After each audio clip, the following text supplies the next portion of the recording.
बिस्मिल्लाहिर्रहमानिर्रहीम, अस्सलाम वालेकुम। आज जो रेसिपी मैं आपके लिए लेकर आई हूँ ईद उल अज़हा स्पेशल है और ये है कोफ्ते की रेसिपी। कोफ्ता और आलू के साथ भी, आलू अगर पसंद हो तो आप वो डाल सकते हैं और मैंने डाले हैं, देखिएगा, वरना फिर आप कोफ्ते का सालन ही बना लें अगर पसंद नहीं है आलू तो।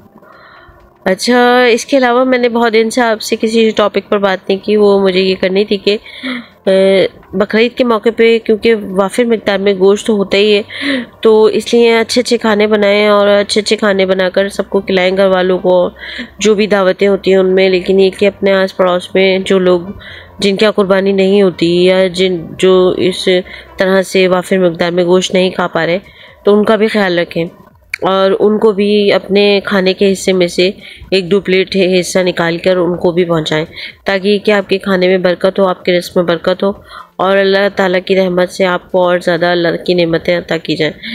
तो ये बहुत ज़रूरी है, हमें आसपास अपने ख्याल रखना चाहिए कि कौन इस चीज़ का मुस्तहिक है कि हमें उसको उस तक ये चीज़ें पहुँचानी चाहिए।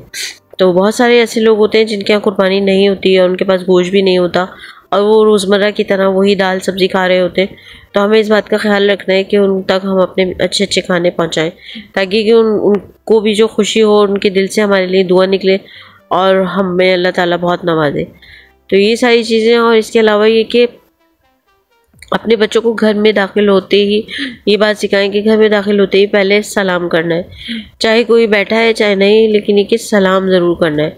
सलाम एक दुआ है और इससे बरकतें आती हैं, इससे घर में बरकतें आती हैं और ये लाजमी बच्चों को बताना चाहिए, क्योंकि बच्चे ये समझते हैं कि अगर कोई बैठा हुआ नहीं है तो नहीं करना, लेकिन नहीं करना चाहिए सलाम ना, क्योंकि इससे बरकतें आती हैं और हमें सलाम में पहल करनी चाहिए।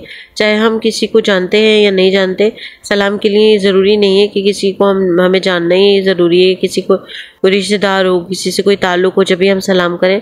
सलाम तो एक मुसलमान दूसरे मुसलमान को करता ही है और करना भी चाहिए और ये हम पर फ़र्ज़ है, क्योंकि सलाम एक दुआ है जो हम एक दूसरे को देते हैं। सलाम के जवाब में जो हमें जवाब देता है वो भी हमें दुआ देता है, हम सलाम जिसे करते हैं वो भी हमें दुआ देता है।